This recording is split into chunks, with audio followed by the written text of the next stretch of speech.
Amigos e amigas, canal do Xavier. Gente, por favor, deem um like. Não esqueçam de dar o like. Isso é importantíssimo para nós. Povo meu, juros a 13,75% ao ano. Que economia resiste? O maior juro real descontado a inflação do mundo.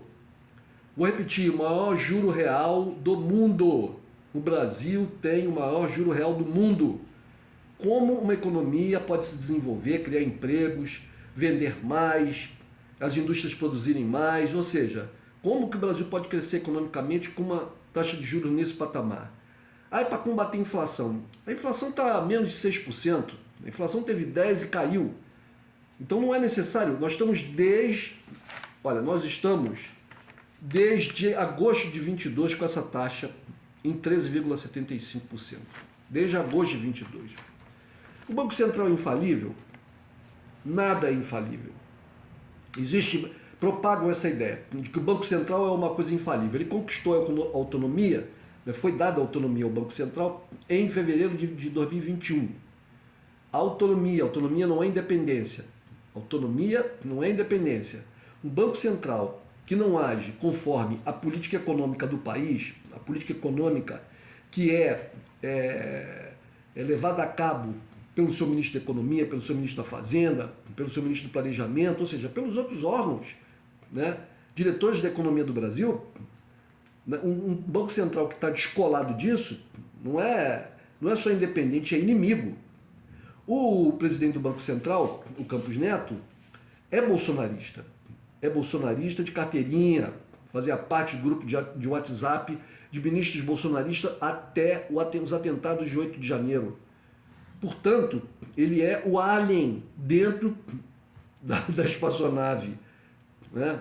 É o alien dentro da espaçonave.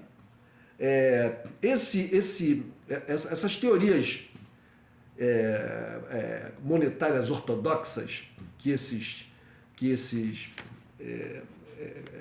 economistas ortodoxos gostam de levar a cabo, né? que estão lá na cartilha do FMI, no consenso de Washington, que tem aquele tripé famoso do controle de gastos do governo, da estabilidade de preços via metas de inflação e do câmbio flutuante, né? Eles são produzidos, disseminados, ensinados nos Estados Unidos, pelas universidades norte-americanas, pelos economistas norte-americanos. Mas os Estados Unidos não seguem isso. Ora, controle de gasto do governo, que é um país que tem mais descontrole de gasto dos Estados Unidos, gasta um dinheiro a rodo, tem um déficit absurdamente alto, o déficit mais alto do mundo.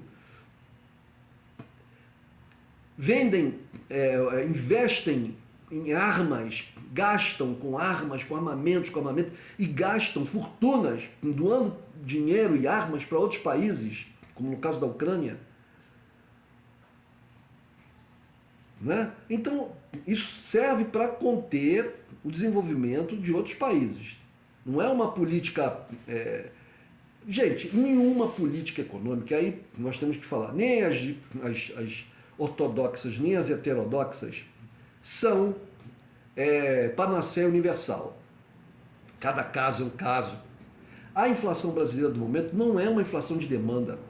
Se a inflação fosse de demanda, os juros mais altos seriam um remédio, né, indicado. Mas tudo depende da dosagem do remédio. Se você tem pressão alta e o médico lhe passa um remédio para baixar a pressão, prescreve uma posologia específica, 2 comprimidos por dia, e você toma 10, a sua pressão vai lá para baixo e você está indicado a ter um piripaque. Tudo é uma questão de dosagem. 13,75% de juros para uma inflação que está a menos de 6%, a inflação já teve a 10%, os juros já estiveram a 2%. Conforme a inflação foi aumentando, eles aumentaram os juros. Só que a inflação foi baixando. E não foi baixando por causa dos juros. Porque essa inflação, vou repetir de novo, ela não é por causa de demanda. Não são as pessoas que estão comprando mais. São questões internacionais. Essa desregulamentação das cadeias e tal, causadas pelas sanções contra a Rússia e pela guerra. Isso é que está causando os problemas. Então aqui no Brasil, né, nós tivemos uma inflação aqui causada por um descontrole governamental, quando acabou-se com os estoques reguladores, né, e isso a gente exportou tudo e depois tivemos que importar mais caro. Então, gente, vejam bem, em 2008 nós tivemos uma crise violenta e as torneiras foram abertas e a inflação não disparou. Na pandemia, de novo, as torneiras foram abertas, né? E a inflação não disparou. A inflação veio aumentar por causa da guerra na Ucrânia. Aumentou o preço do óleo por causa da produção de sementes de girassol na Ucrânia, né? Aumentou os fertilizantes, aumentaram os fertilizantes por causa do bloqueio à Rússia, aumentaram os outros, muitos cereais por causa do bloqueio à Rússia e várias outras questões. Mas não tem a ver com demanda. Então, essa política econômica essa política monetária do senhor Campos Neto, ela vai levar o Brasil a uma recessão violenta. E o Brasil precisa crescer, precisa gerar emprego. Para a gente tirar o país da miséria, a gente precisa criar emprego. As indústrias precisam fabricar mais, o comércio precisa vender mais, as pessoas precisam comprar mais, e para as pessoas comprarem mais, as pessoas precisam ter emprego, para as pessoas terem emprego, as indústrias têm que investir, para as indústrias investirem, as pessoas têm que comprar e tem que ter financiamento para uma coisa e para outra, né? Isso não quer dizer que o equilíbrio fiscal, como âncora de política econômica, esteja invalidado, não. Volto a dizer, é uma questão de dosagem. O André Lara Rezende, ex-diretor do Bacen, ex-presidente do BNDES, um dos criadores do Banco Central, defende abrandar a taxa de juros. Não é botar a taxa de juros a 1%, mas 13,75% não tem cabimento. Não tem cabimento. Não tem cabimento. A taxa de juros no Brasil ficou 6 meses em 2%, lá embaixo. Porque a economia estava muito parada, aí tentaram baixar o máximo a taxa de juros para ver se reativava a economia.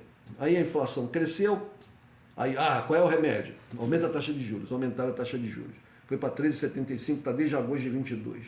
Né? Volta a repetir, essa taxa 13,75, né, dificulta acesso ao crédito para as pessoas físicas e para as pessoas jurídicas. As pessoas físicas são as pessoas, os seres humanos, as famílias, e as pessoas jurídicas são as empresas. Então a economia para, né?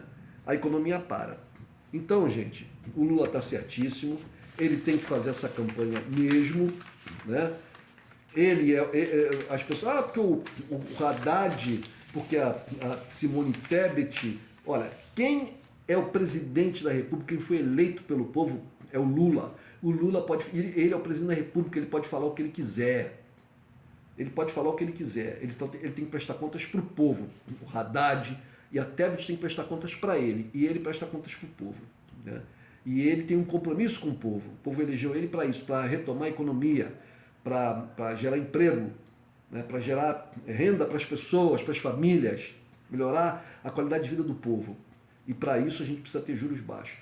Lula está certíssimo. Gente, no dia 14, terça-feira, dia 14, terça-feira, 11 horas da manhã, o Sindicato dos Bancários do Rio de Janeiro, né, vai fazer um ato em frente ao Banco Central, na Avenida Presidente Vargas, 730, terça-feira, dia 14, 11 horas, em frente ao Banco Central, na Presidente Vargas, 730. Ato do Sindicato dos Bancários, estão todos, não só bancários, todos convidados a comparecer, todos aqueles que querem lutar para a diminuição dos juros no Brasil. Eu estarei lá. Valeu, gente. Um abraço.